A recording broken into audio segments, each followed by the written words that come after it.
কি করবে? আমি এটা শুবো। আর মা আমি এটা শুবো কেলা আসছে মনে হয় কোনটা উড়িয়ে দেবো আমি এইটাতে শুবো এই তিনটে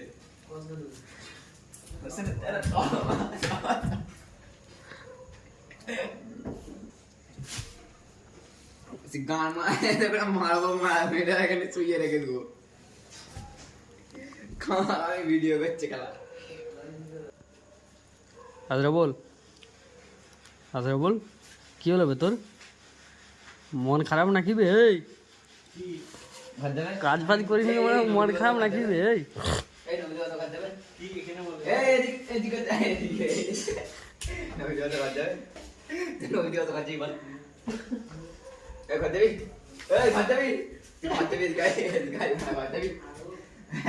বল